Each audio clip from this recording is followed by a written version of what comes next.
अस्सलामुअलैकुम। आज के लेक्चर में हम डेरिवेटिव्स की बहुत ही प्रैक्टिकल एप्लीकेशन को स्टडी करेंगे जो कि हमारे पास है रिलेटेड रेट्स। अब जो हमारे पास रियल वर्ल्ड प्रॉब्लम्स होते हैं उनमें हमारे पास अक्सर इस तरह होता है कि कोई दो क्वांटिटीज़ होती हैं हमारे पास और वो चेंज हो रही होती हैं विद रिस्पेक्ट टू टाइम। तो अगर हमें किसी एक क्वांटिटी का उसमें से रेट ऑफ चेंज पता हो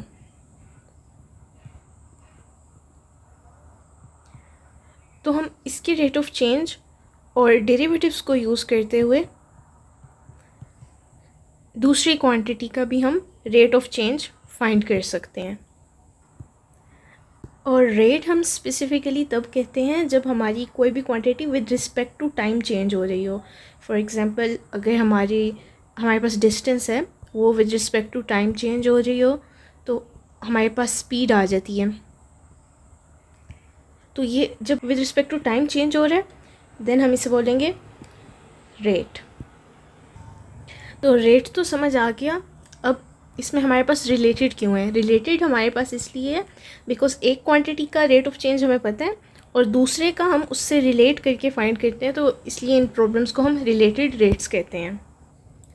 अब हमने रिलेटेड रेट्स के प्रॉब्लम को सॉल्व कैसे करना है, तो उसमें हमारे पास सबसे पहला स्टेप है कि आपने क्वांटिटीज़ को आइडेंटिफाई कर लेना है। फॉर एग्ज़ाम्पल आपके पास रेडियस है तो आप उसको आर कह लें, या फिर आपके पास डिस्टेंस है उसको डी कह लें या फिर एस कह लें। तो आपने वेरिएबल असाइन करनी है, ठीक है, क्योंकि अब हमने अगर अपने फार्मूला में इनको पुट करना है तो हम पूरा पूरा तो नहीं ना लिखेंगे, तो हम वेरिएबल्स असाइन कर लेंगे, मतलब कोई भी लेटर जिनसे हम इनको रिप्रेजेंट करेंगे। सेकंड हमने इनकी इक्वेशन बना लेनी है जिससे ये दो वेरिएबल्स फॉर एग्जांपल रेडियस होगा और डिस्टेंस होगा, ये हमारे पास एक दूसरे से कैसे रिलेट कर रहे हैं उसकी हमने इक्वेशन एक बना लेनी है। फिर आपने थर्ड स्टेप में इनको करना है डिफरेंशिएट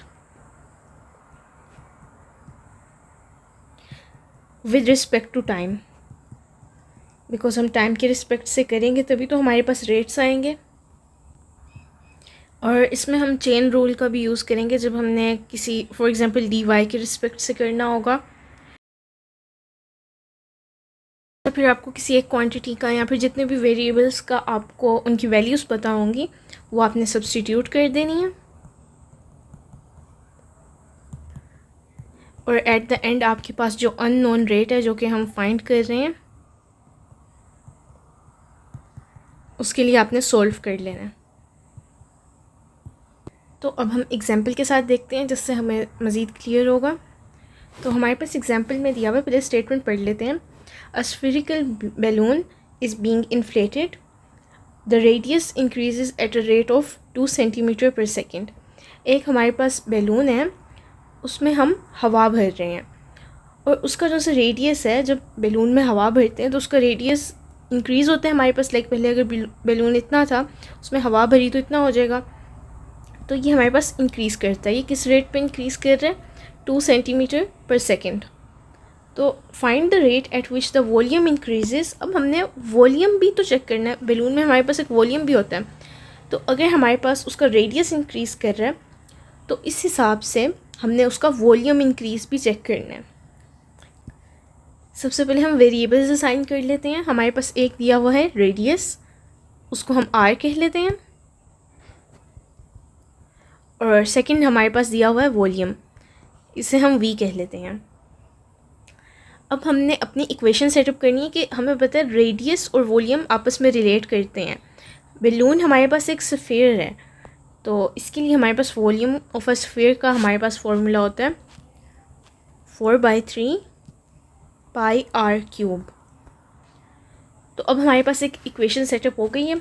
अब हम इसे डिफरेंशिएट कर लेते हैं विद रिस्पेक्ट टू टी, मतलब कि टाइम के रिस्पेक्ट से। तो हमारे पास क्या आ जाएगा, यहाँ पर वॉल्यूम को हम डिफरेंशिएट कर लेंगे और यहाँ पर इस पूरी इक्वेशन को हम डिफरेंशिएट कर लेंगे।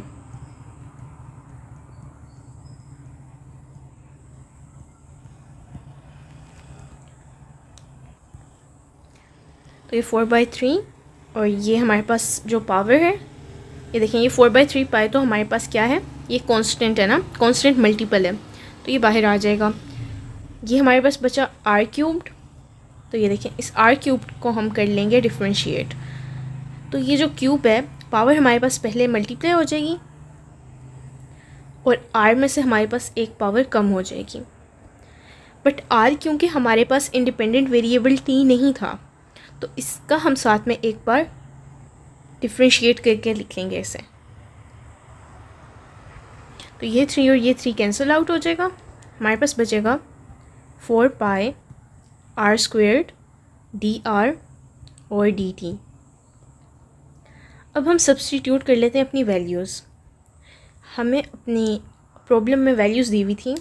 रेडियस उन्होंने कहा था आपके पास होगा 5 सेंटीमीटर, और एक और चीज़ उन्होंने हमें दी हुई थी, rate of change of radius. तो अब यहाँ पर देखें, ये r हमारे पास रेडियस है और dr/dt हमारे पास क्या है, ये rate of change of radius है। तो हम वैल्यूज़ को पुट कर लेते हैं। 4π × 5² इंटू रेट ऑफ चेंज हमारे पास क्या था, 2 सेंटीमीटर पर सेकेंड था, तो यहाँ पर 2 आ जाएगा। तो इसे आप सॉल्व करेंगे तो आपके पास आ जाएगा 4 × 5 हमारे पास होता है 4 × 5² यानी कि 4 × 25 × 2, 4 × 25 100 और इंटू 2 हमारे पास आ जाएगा 200। साथ में हमारे पास पाया आ जाएगा। और वॉल्यूम हम क्योंकि फाइंड आउट कर रहे थे, rate of change of volume हम फाइंड आउट कर रहे थे, तो क्यूबिक सेंटीमीटर पर second, because rate of change है ना, तो यही हमारा आंसर है।